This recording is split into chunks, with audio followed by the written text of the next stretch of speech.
Hi everyone, my name is Gathoni Mbogwa. I'm a clinical psychologist and the head of digital relations here at Chiromo Hospital Group.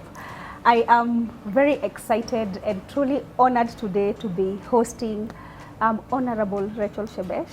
Her face is familiar to your screens. Yeah. Yes, but we have her here today for a different conversation, a conversation in which she is very well conversant with, passionate about. You have a channel, Shebesh Speaks, and you have been very vocal and open talking about mental health. Yes, I have. Yes, and I'm proud to see somebody who is not only a woman, but also a leader take charge in having this conversation, because this is a necessary conversation. True. And before we delve deep into the conversation, I would like to read one of my favorite quotes, which is by Glenn Close. And the quote states that what mental health needs is more sunlight, more candor, more unashamed conversation about illnesses that affect not only individuals, but families as well. True. And this is what today's conversation is really, really about. True. Yeah. Thank you.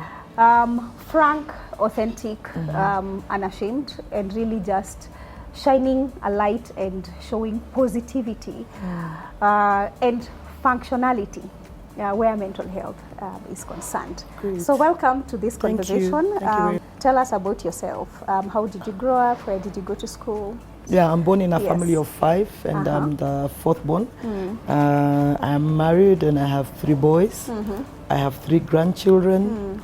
I'm a politician, and now I'm a chief administrative secretary in the Ministry of Public Service and Gender, and I live with bipolar disorder. Yes. Yep. Wow, that's amazing. How did you come about the diagnosis of bipolar? Yes. How did that look like to you? Well, I didn't realize that I had bipolar, but my husband did. And that was many years ago. And I thank God that he realized it, because I was not aware, completely oblivious to what I was going through. I just thought that is who I am. But at a point he noticed something was not right. And therefore he encouraged me to go see a psychiatrist, which I did. And I was diagnosed with bipolar disorder.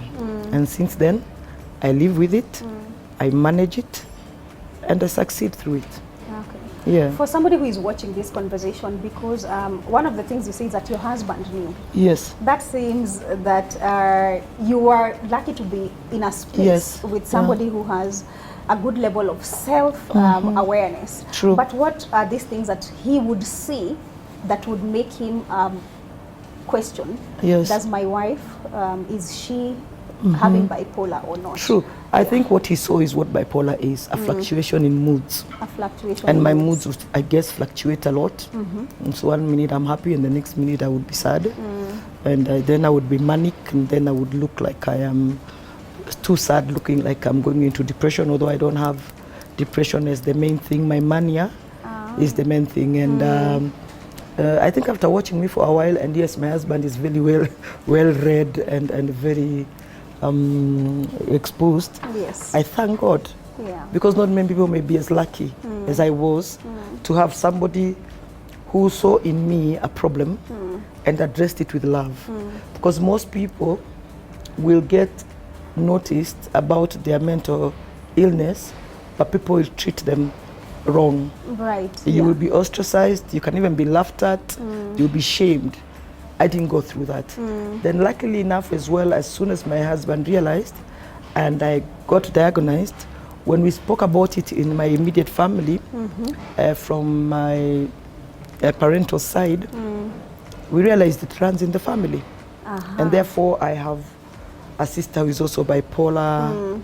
I have relatives, children who have issues of mental illness, and therefore also came to realize that it is an illness that can run in the family, just like you can have diabetes that runs in the family, hypertension that runs in the family. It's genetical, and we had to accept that. So I always say I have a very good support system. Hence probably the reason why I can even sit here and talk about it, because around me, I am surrounded by a support system. Yes. And not only in my family, even in my workplace. Everybody who works around me and who has ever worked around me knows about my bipolar, so that they are able to stand in the gap for me when I need somebody to tell me you need to stop, when I need somebody to ask me, have you taken your medication? And when I need somebody to tell me, guess what? We need you to be admitted. It's a conversation that must be said with love, but most of the time in this country, it's not said that way. Our society is not ready. I think the fact that we have this African heritage that does not allow families to expose people who have mental illness in their families. We have a lot of myths around mental illness, including that you have been bewitched, and therefore you need to go to church and be prayed for, and demons removed. And we've lived with that as a society for a long time, so we are not ready. However, these kind of conversations we are having must prepare us for a better way to have this conversation around mental well-being. Absolutely. And it is indeed why I like the name Sunlight and Candor, because Candor specifically just talks about people being open, being frank, and being authentic. But also talking about this kind of conversation in a positive light. I'm also wondering, how did you get your family to accept when you told them about the diagnosis? You see, when I had this conversation now with my family, we realized many people in our family have that conversation. And again, in my family side, we are very open. We talk a bit about everything, and we are a bit deep. But then there was a leadership from my elder sister, who also has bipolar, who felt it was important to let the family know about mental illness. So she made it her business to talk to everybody from our immediate family to our cousins to our other relations. I mean, around our family, people know that we talk about it. Sometimes we're even called like we are consultants on the matter. So I guess, and I'm saying this, I don't even blame people generally. I don't walk around blaming people for not being on board with knowing what to do around somebody who has mental illness, because the society has not prepared them. And that's why I like this new conversation around mental illness. I like, and I'm very proud of the president for putting a spotlight on it, forming this mental health task force that was very important. We don't need to lose more Kenyans to mental illness, because we are losing Kenyans to mental illness, yet it is just as manageable, I say this 1,000 times, like hypertension, like diabetes. The same way you take your medication is the same way we take our medication. And this thing of being embarrassed about taking medication also needs to be demystified. People think that these drugs are to make you more, either make you more mad or make you a zombie, and that's what they fear. I've heard that. And it's a process that I also went through. And I keep telling people, it will take some time and a bit of work with your psychiatrist until you get the right fit. In the beginning, when I needed to be calmed, when I needed to be, gotten out of depression, which I had gone into very deep, definitely the medication I was given was heavy. And again, I say the same with any other illness. There are levels of other illnesses where you need more medication than what you need to manage. So now I'm in the management stage. And I pray that I continue to be in the management stage, because I also tell people, please do not think there is a magic formula. If you don't continue with your medication, as you know, and of course seeing a psychotherapist, so that you're able even maybe to be weaned off your medication at a point. If you don't continue with that, then you can slide back into your mental illness, and that's not something we want to see anybody doing.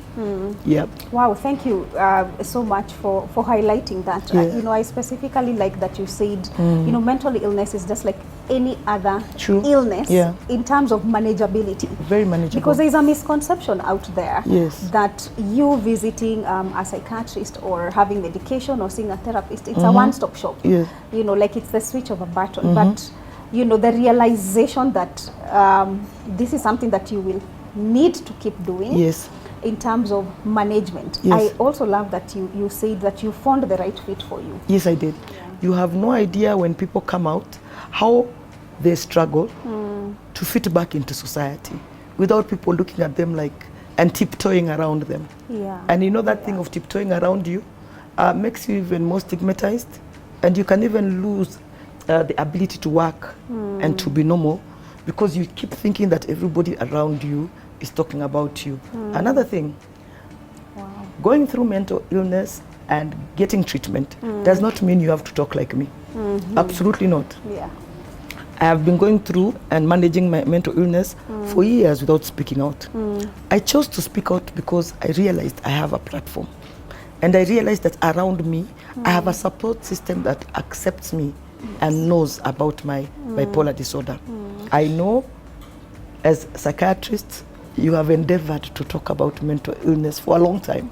For a long time. But the same way mental illness is stigmatized, it's the same way psychiatrists are stigmatized. So you wear many hats. You're a mom, you're a wife, you're a mentor. I'm a granny. With the public service. You said you're a granny. I actually did not know that. Congratulations. Yes, thank you. How do you manage to still prioritize your mental well-being, even with all this? Because those are not light roles. It is my priority, and it will always be my priority. Because if I don't have my mental well-being, I can't function the way I'm supposed to function. And therefore, around me, when I'm working, I have developed tools because I see my psychologist and I read a lot. You know, my mental illness, bipolar, is triggered. My episodes are triggered. So I have learned what my triggers are and how to manage those triggers, how to avoid them, how to avoid people who trigger me. It's a bit of an art when you learn it. I've also learned techniques as simple as breathing, as simple as taking a minute. I mean, you don't even have to be noticed doing it. But even sometimes I'm in a situation that is about to stress me and trigger me. I will say, give me 15 minutes, and I will walk out, and I will take my breaths, and I will calm my mind, and I will come back to the meeting. Wow. So I am able to wear these hats, and I'm able to function because I walk with my illness like everybody else walks with their illness. My biggest fear is depression. Mania, I can manage. Tell me about that. Mania, even sometimes I can enjoy because you know mania makes you super productive and kind of like a genius. But depression is what, to me, made me start talking seriously about mental illness because it was so heavy, and it is so heavy that you are totally unable. You are helpless to it. And if it was not for proper care, if it was not for the fact that I am already being treated, I would have been lost in that depression. Actually, I got lost for a year and a half. I love how you are so authentic and candidly talk about your own personal experience. Yes. I truly believe that stories, I mean, theory can be done, it can be written, but the real weight stands it can only be known by the person who has experienced it, who has lived it. Yes, true.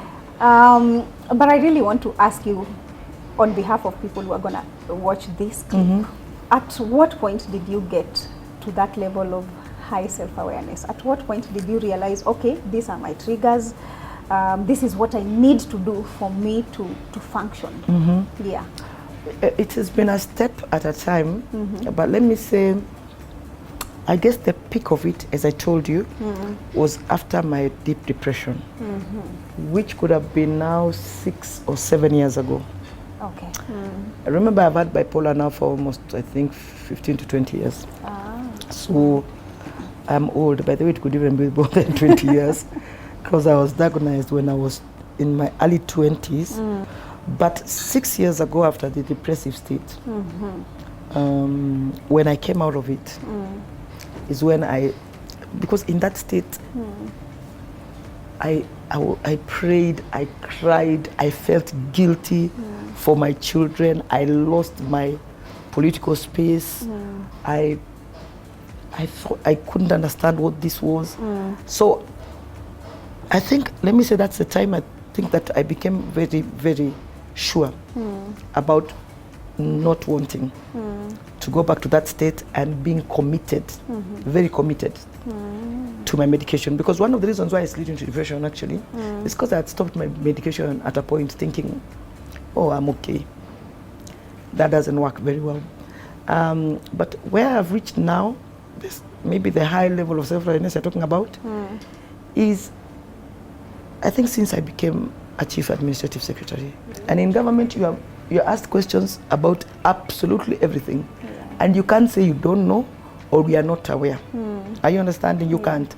And so when this discussion on mental health started, and I am now in the position of government where really we need to give answers, I started my own way of lobbying around government about mental health. Hence, as I said, the commitment of the president and the mental health task force, and what now we are rolling out as government. In my ministry, being in charge of public service, we've set up a mental health unit to be able to give support to public servants. Remember all these stories you see about people jumping over out of Nyayo House, or police officers killing each other, killing their families. Those are people, public servants. What I tell people all the time is, do you care about how your workmate is feeling? Do you care whether they are sad or they've missed work for 2-3 couple of days? So within our ministry, we have trained what we are calling champions, people who you can call. So we make it aware for every state agency or department or ministry that these are the people you can call. Those people are not necessarily psychiatrists, but we have trained them to be counselors, to listen to you, and to be able to give you the advice you need as to where you need to get help. Fine, we have a serious problem of mental health in this country. Especially Corona, of course, has exacerbated it. Absolutely. But even if we made everybody aware that, hey, I could have a problem, and we don't give them a solution, then as a government we have not done much, and we must do something. Hence the reason I'm happy to come and speak to you. I'm happy to speak to other people, so that people can even know where to go, so that even that parent who has noticed something in their child can say, okay, I heard the government is doing that. I heard in every level 5 hospital, there's a mental health unit. That functions. That functions. Yes. And that is there a psychiatrist in every county. And that's really the work we are doing as government now.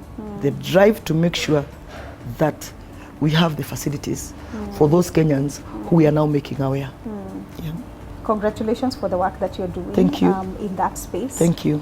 And I really believe, I have actually started seeing some of it coming to light. And the campaign that we are running, which is Tufunguke, is to encourage people to open up. To speak up and not to suffer in silence, and to prioritize their mental health, just like you have said that you made a decision to prioritize your mental health. Thank you so much for having this conversation. I look forward to having many other conversations with you in the future. Thank you. More on coping, on mindsets.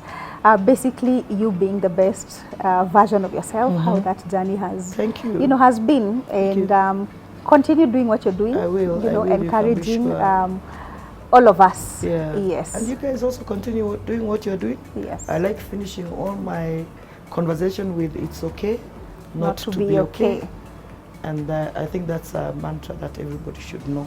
Absolutely. And if you're watching this, remember, let's speak up, let's open up about our journeys. Let's learn to speak to each other. Let's learn to speak from our hearts. And tufunguke. Tufunguke.